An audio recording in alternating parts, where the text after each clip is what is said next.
You're listening to the NFL Draft Bible Podcast Network, part of Sports Illustrated, giving you daily NFL Draft, Dynasty, and Devy Fantasy Football podcasts.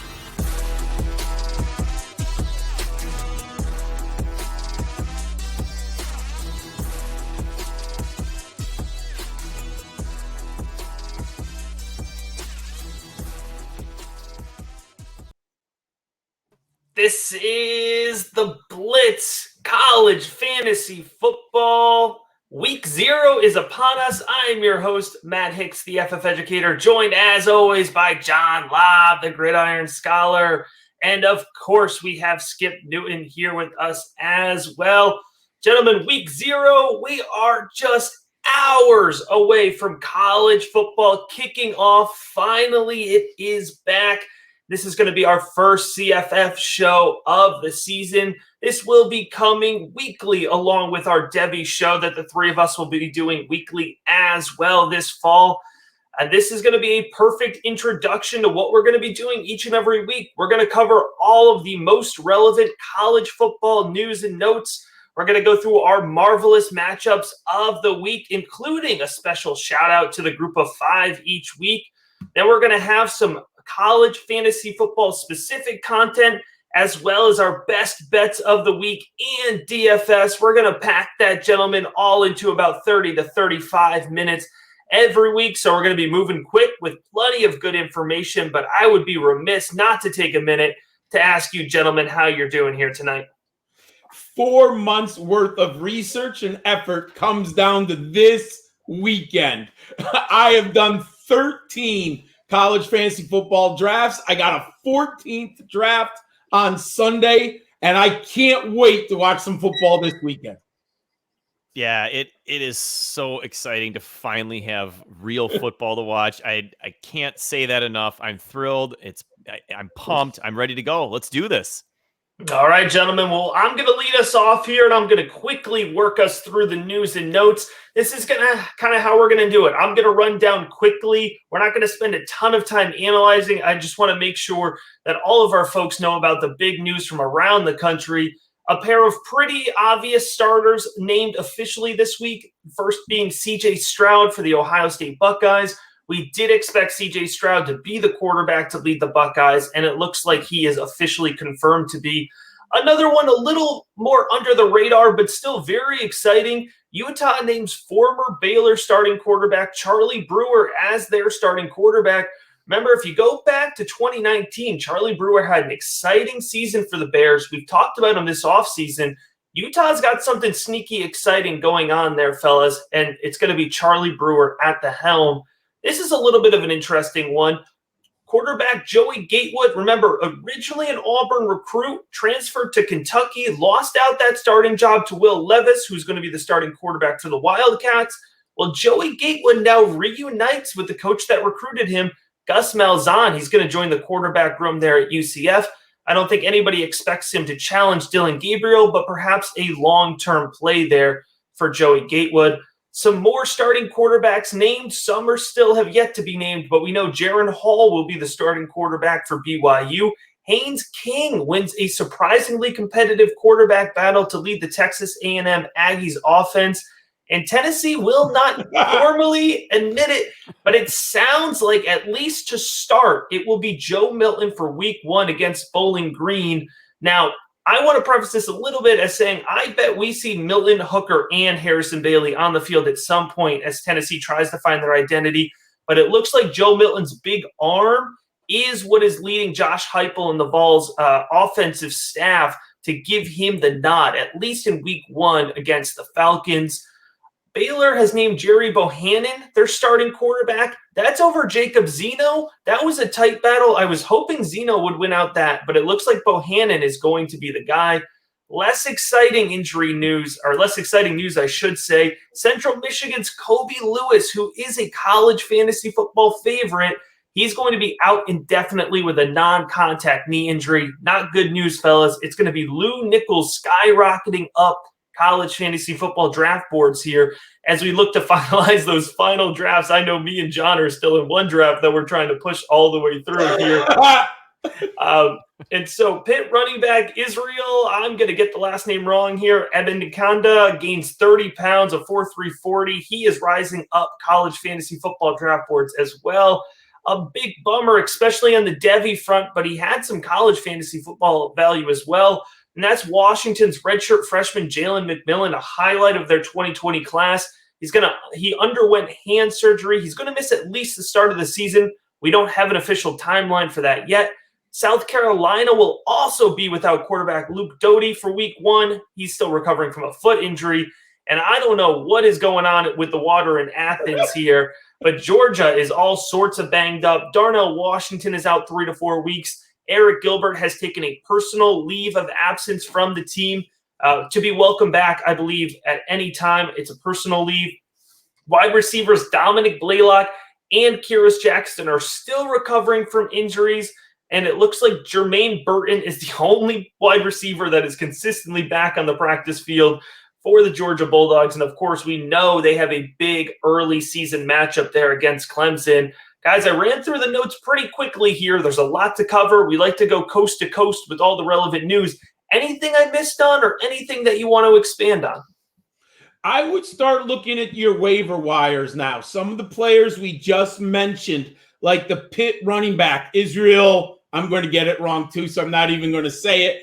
But he's someone, I looked last, and he was only on 30% of Fantrax teams. If you need a running back, he's someone you got to look out for. Yeah, I really like Abanikanda as well. And I think there we go. There we go. I got that one down, and I'm really intrigued with Jermaine Burton at Georgia. I liked him last year. Didn't get a lot of time, so I think that's one that maybe he's slipped under the radar. People are kind of forgetting about him, but he was a highly recruited wide receiver, so he's another guy that I'm very much interested in. All right, gentlemen. Well, let's go into here. This is the week 1 preview. Just to clarify, we're doing the August 28th games, which is this Saturday, and also the September 2nd games, which is Thursday, September 2nd. It's before the big opening Saturday here, and some really good matchups both this weekend, right off the bat on Saturday, and on Thursday. So we're going to run through here what we're calling our marvelous matchups, and the highest over-under right now is set with Boise State and UCF, and oh my goodness, the group of 5 in me is just absolutely thrilled here to see this matchup between two high-flying offenses packed with Devi talent as well. John, the line is 69.5. UCF is under 5.5. How you feel about this first matchup? I absolutely love it, and I'm going to talk about this matchup a little bit more detail later, ladies and gentlemen. But we wanted to begin with our marvelous matchups because every week my starting lineup decisions begin with the over-unders. And I've got to know the point spread because when you reach over 16 points in a point spread, there's a good chance that your starters are not going to play deep into the second half. You're looking in a perfect scenario, you have a point spread of over 64, and then you have, over under 64, and a point differential of less than 7. But we don't have that early in the seasons, but that's where I always start my lineup building and my rankings, and we're going to help you out every week with the 5 highest scoring games on the slate. I don't know, maybe I'm a little bit of a pessimist here, but I don't trust Gus Malzahn to lead the slate in scoring week 1. I got to see it from Malzahn. Away my mojo.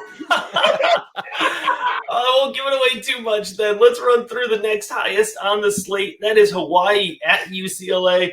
I got to tell you, I don't know why. I always love to watch the Rainbow Warriors offense. I know Rolovich is on to Washington State, but I hope some of that excitement carries on with him. And I know we are very excited to see the UCLA offense. Over-under on this game is 68.5, with UCLA favored by a cool 17.5. I really like this game. I was looking at it in more detail earlier this week. The Rainbows average 243 passing yards per game. That's somewhat related to Shavon Cordero, who's a dual threat quarterback. So they actually have pretty good rushing numbers because of their quarterback. They scored 26 points per game last year. So the Rainbows can give you very good offensive production. Their running back is Calvin Turner, and there's 2 wide receivers I'm looking at right now, Jared Smart and Nick Mardner. Those are the 2. Now, they run 4 receiver sets often. So we're going to have to watch how the Rainbows, how they pepper their receivers, who is getting targets. But early on, those are the 2 I'm looking at. And then you go to the Bruins side. And I've been against Chip Kelly, and I've said he hasn't been very good for UCLA. But these are some impressive numbers, but they're not ending up in W's. But in college fantasy football, the Bruins averaged 455 yards per game last year and scored 35.4 points per game. So there's fantasy goodness there. Dorian Thompson-Robinson is the star quarterback. He's a must start. Britton Brown, I know Matt in his heart wants Zach Charbonneau to win, but I think Britton Brown is the player you want. And what I like about the passing game, there's basically 2 targets they're going to funnel to. Kyle Phillips, the wide receiver, and Greg Dulcich, the tight end. So you have a nice funnel in the passing game of 2 wide receivers. Love this matchup, everyone. Here's a really interesting one. Ohio State is going to travel to Minnesota here. Over under of 65.5. OSU favored by 13.5. You know, there's just some sneaky interest in this. Minnesota, a pretty down year in 2020 after being at the top of college football. It seemed like they were the darling in 2019. Ohio State, brand new starting quarterback, brand new starting running back. Could the Gophers potentially take advantage of this and make a statement off the bat? I really hope so. As a Gophers fan, I'm not going to hold my breath on that. But you got to love this from a fantasy perspective. I mean, obviously, all the Ohio State main guys are ones that you want in your starting lineup. Stroud, Wilson, Olave. I mean, it's a great passing attack. The Gophers' defense was really bad in 2020. I expect them to at least recover through the experience that they gained and be better this year. But still, you know, they're implying that Ohio State's going to put up their usual 40 points. I'm not sure that the University of Minnesota is going to be able to stop that. So I want all those top guys in there, Master Teague as well. And I think you can even take a chance on Jackson Smith-Njigba. I think he's a good start. He's a 3rd wide receiver, and they're going to be able to move the ball. The rest of the guys, I'm not sure I'm playing there. For Minnesota, if they do fall behind, that could, you know, game script guys like Tanner Morgan at quarterback and Chris Ottman-Bell. If he plays, he's got an injury he's trying to come back from, but those guys could be decent matchups as well. Daniel Jackson is a wide receiver. More on him later, but I like him in this matchup. Mo Ibrahim would be a guaranteed start every week just from volume alone. He might get game scripted out of this one, but still, he's really hard to keep out of your lineup. I mean, you have to be pretty deep at running back to not start a guy like Ibrahim. Yeah, you got to think at least Minnesota is going to try to run the offense through Ibrahim to start, slow the game down, probably at least through the first half. Even if they end up trailing, just try to keep it within hand. And then you're right, it might flip over to Tanner Morgan there in the second half. An interesting one here, USF travels to North Carolina State. At the NFL Draft Bible, we're doing our top 25 rankings. We have about 6 rankers for college football, our version of the top 25. And I slid, gentlemen, I believe I was the only one, I slid the Wolfpack into my top 25. I think we have something sneaky here with this North Carolina State team, obviously led by Bam Knight, Donovan Knight, one of my favorite guys. The over-under here is 60, and the Wolfpack are favored by 18. Matt, I look deeper at the Wolfpack. I like them too from a fantasy standpoint, and they are a sneaky challenge to get into the top 25. They scored 31.1 points per game last year, 391 yards per game, and they played roulette at the quarterback position. They had injuries, they had inefficiency, so they were producing offensively without a reliable quarterback. Now, this year, redshirt sophomore Devin Leary is going to be the quarterback, 6'1", 212. He played in 4 games last year. He had a huge game against the Pitt Panthers, 336 yards and 4 touchdowns. So you see a big ceiling if he can get the offense in motion. And Matt, you alluded to, I like Donovan Knight a lot. He was in my CFF Sleepers column this year. They also have Ricky Pearson in the backfield, so there might be a little bit how many touches does he get, but he's a big play guy and he returns kicks. Then you have wide receivers, Emeka Emezi, who's getting some NFL draft prep. If you look around, people are talking about Emeka Emezi. I'm not as convinced as some people, but he is worth watching this year in college fantasy football. And Devin Carter is their other outside receiver. Now, how the mighty have fallen. The USF Bulls are one of my favorite teams. In 2016, they went 11-2. 2017, they were 10-2. They were 1-8 last year. They have fallen apart. Now, the only thing that's interesting, because of game script, they have to play catch up a lot. Last year, they had 365 yards per game, and they scored 23 points per game. Right now, the only player I'm interested in is quarterback Cade Fortin. I'm not really interested in any of the receivers or running backs unless they show me something soon. All right, and two teams that might not catch the eye of the average college football watcher, but certainly always catch the eye of us. That is the East Carolina Pirates. They're traveling to Boone, North Carolina there to take on App State. Over-under is 58.5. App State is a 10.5-point favorite, and there's certainly exciting players on both sides of the ball here. Oh, yeah, we all hope in the college fantasy football universe that Holton Ahlers, the dual threat quarterback for the Pirates, he needs to bounce back and become consistent. What's been really frustrating by Ahlers is he's so bad the first 4 or 5 games every year, and then he rolls like the final 5 games of the year, so the numbers look pretty good, but he gets cut often in college fantasy football leagues. And then you have the return, we hope, of C.J. Johnson, the wide receiver for the Pirates. There's always goodness there. And App State, they have a big transition. They're changing quarterbacks. Their defense is nasty. They're going to try to control the clock in this game. You know, I like it because the Pirates are going to be playing from behind, according to what Vegas is telling us. Cameron Peoples-Jones is the running back you want for App State. He might get 30 touches in this game from the line of scrimmage. All right, there you have it. Our top 5 marvelous matchups of the week, the highest over-unders. And gosh, just running through makes me excited for Saturday and Thursday the 2nd. All right, we're going to transition a little bit here, focus on our college fantasy football topic of the week. As it is the beginning of the season, we thought it best to start with our college fantasy football sleepers here. So we're digging a little bit deep here. Each one of the guys here has selected a quarterback, running back, wide receiver, and flex. And John, I'm going to let you run through your guys first. At quarterback, if you have not watched Ball State, you need to watch Ball State in the MAC conference. Senior Drew Plitt is 6'2", 217-pound senior. Over the last 2 years, over 5,000 passing yards. And Matt knows I love this number, 41-13 touchdown to interception ratio. What makes him more valuable? He has 9 rushing touchdowns. Why do I like him? He plays Western Illinois.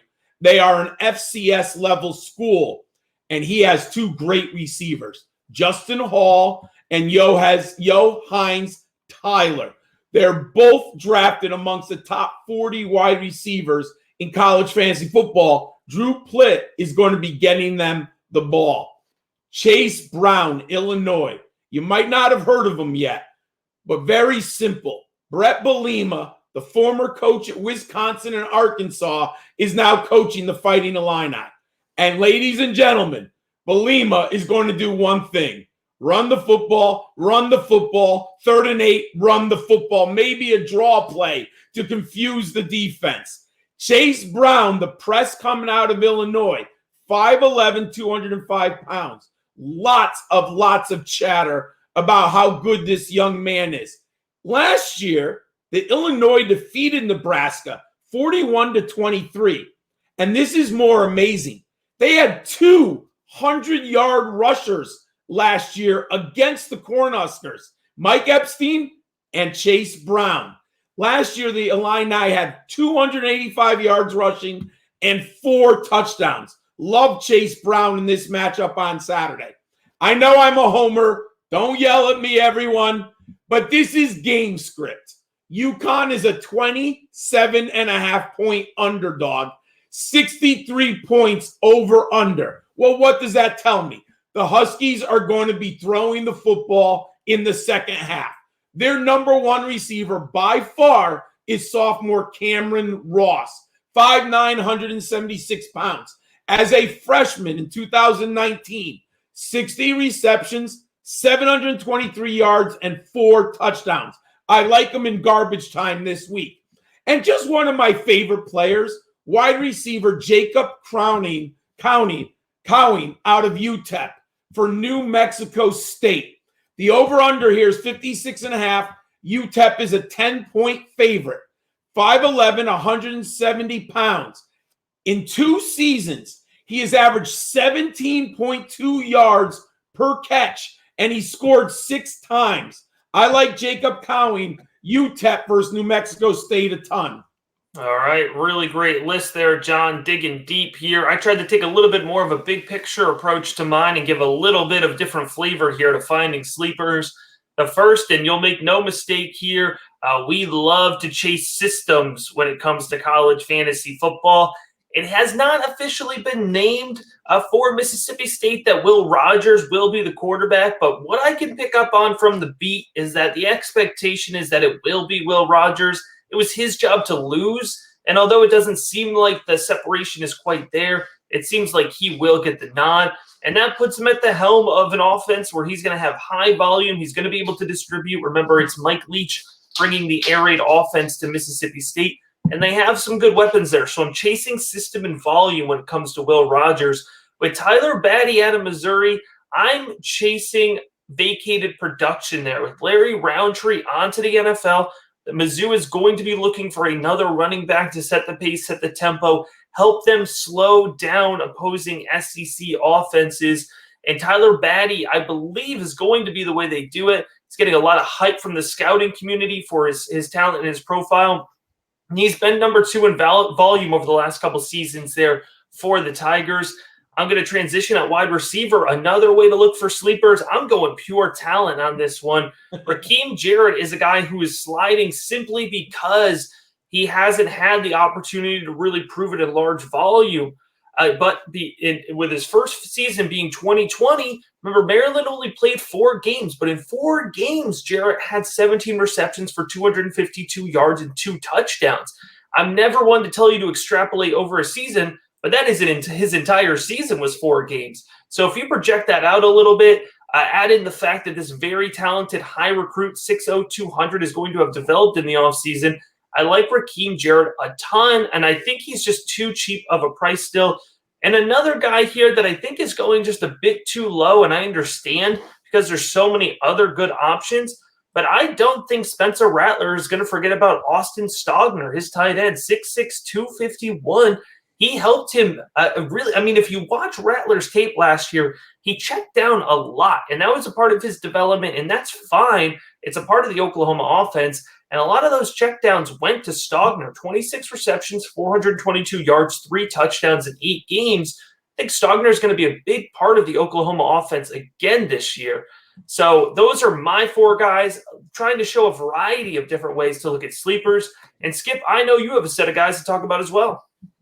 Yes, I do. And I want to start this off by saying everyone knows I'm a Gophers fan, but I swear I'm not trying to go homer on these picks. But I have to play the game script. And while Minnesota loves to run the ball, we know that offense goes through Mo Ibrahim. I really think that Ohio State's going to put up enough points and get ahead that they're going to be forced to pass. And that's why this week I've got Tanner Morgan and Daniel Jackson as my sleepers. Again, Chris Ottman-Bell is nursing an injury. We don't know what his status is going to be for this first game. Daniel Jackson has talent. He can get open. He can get open underneath. He's not an all or nothing type guy. So I can see him getting a lot of volume in this game. Morgan had a great season in 2019. There was even talk about him being potentially a decent draft pick in the NFL. Obviously, things went south in a hurry last year. I think he can recover this year. We'll see if that comes to fruition. I just think this game offers a lot of opportunity. So that's why I've got Morgan and Jackson in my quarterback and wide receiver sleeper spots. At running back, I'm going with Gabe Urban from Nebraska. He's a true freshman. He's not ranked as highly as what a lot of people are talking about, in that even I think it's Alan True from 247 said, we're not sure how this guy was listed as a 3-star because he sure looks like a 4-star. And ever since he stepped on campus, that's exactly what he's looked like. He looks fantastic. He's won the job. He's listed at the top of the depth chart. True freshman running back at Nebraska. There's still not a lot of people talking about him. I like Gabe Urban both this game and this season, so that's why he's in my running back position. And then the last guy, I'm going with the second guy at Buffalo. Everybody knows about Kevin Marks, but Ron Cook Jr. at Buffalo is one that no one's talking about, and I think they should. And the reason is that offense can absolutely support multiple running backs. We saw it last year. It was ridiculous how Patterson and Marks both put up really good seasons. I think there's no reason why Ron Cook couldn't do the same. So I've got him as my flex, as somebody that probably isn't on a lot of rosters, but could definitely put up some good fantasy numbers.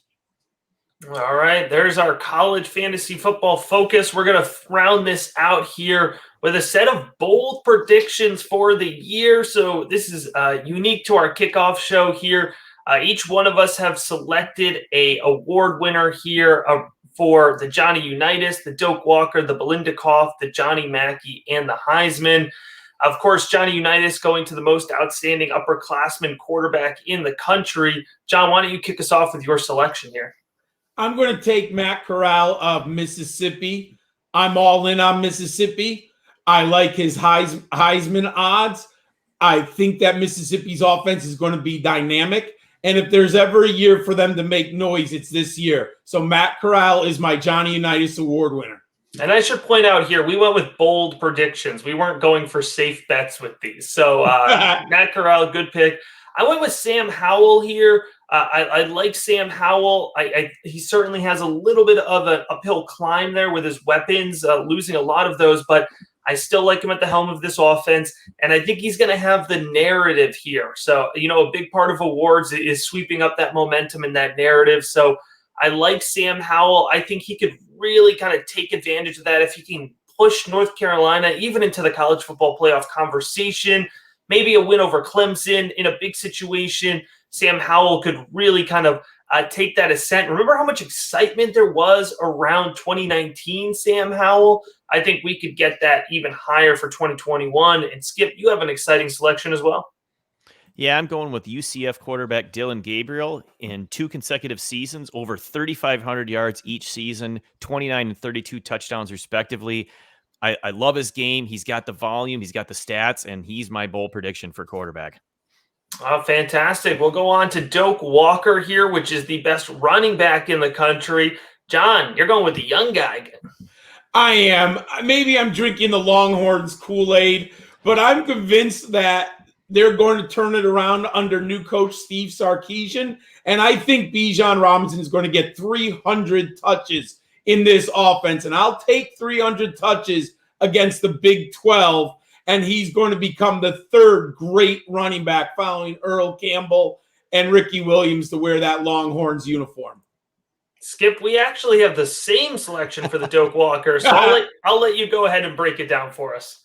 I saw your selection, and I know it says bold. I mean, you put it in different colors, but I just couldn't find another guy that I wanted to put my money behind, because Breece Hall has been outstanding both of his seasons, and I don't see any reason why that's going to change this year. I mean, all this guy does is produce, 1,500 yards, 21 touchdowns on the ground last season. He gets the volume, he gets the production. It was just too easy and too simple to pass on. I had to go with Breece Hall. Absolutely. You said it perfectly here. The Belindikoff, the wide receiver award. Oh, watch out, folks. If you listen to us, you're going to be shocked by John's selection.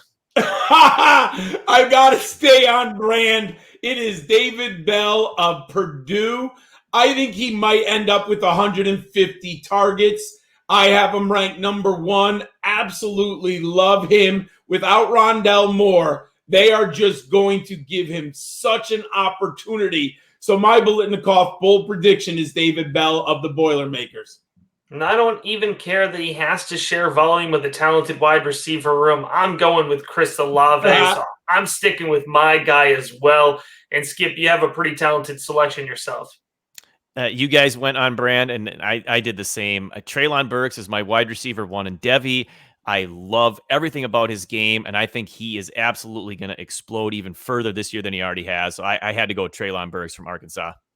All right, the big men, we're talking tight ends here with the John Mackey. And John, I'm going to let you go ahead and kick it off. I'm going to go Greg Dolich of UCLA. It was a very tough decision, but I believe he's the best pass catcher on the Bruins. He might lead the team in targets this year. So I'm going Greg Dolich, UCLA. Speaking of leading the team in targets, I think Watermeyer has a great opportunity to do that for the Aggies. For that reason, he's my selection. And Skip, your selection also could potentially lead a talented receiving group there. Yeah, I really love Cole Turner from Nevada. The more I watch this kid, the more I like, and he was an easy pick for me at this spot, to be honest. I love Turner, and his production is absolutely supporting him of being a potential John Mackey Award winner. All right, fellas, we got to round it out with the Heisman. John, your Heisman matches your Johnny Unitas pick. If Matt Corral wins the SEC West, he gets him into the CFP playoffs, he's going to win the Heisman. He's my deep sleeper bold prediction for the Heisman Trophy. My goodness, John, we're going to have to get you some Land Shark paraphernalia here, an Ole Miss jersey. He's calling the college football playoff. You're going to need the Flip Miss sweater that Lane Kiffin wore on recruiting day. I mean, come on. He's drinking the Kool-Aid. All right, me and Skip have the same Heisman pick. I did look it up. It's actually very common, even for the quarterback position, for a quarterback to win the Johnny Unitas and a separate one to win the Heisman. Skip, we both went with Spencer Rattler here. Yeah, that felt, again, like too good of a selection for me to pass on. I mainly chose Rattler because I think when it comes down to the Heisman, that the quality of the team and how good the team is matters. And Oklahoma is going to be competing for a national championship. He's got nothing but weapons around him. Everything is set up for Rattler to have even a better season this year than he did in his sophomore campaign. So Rattler was my choice.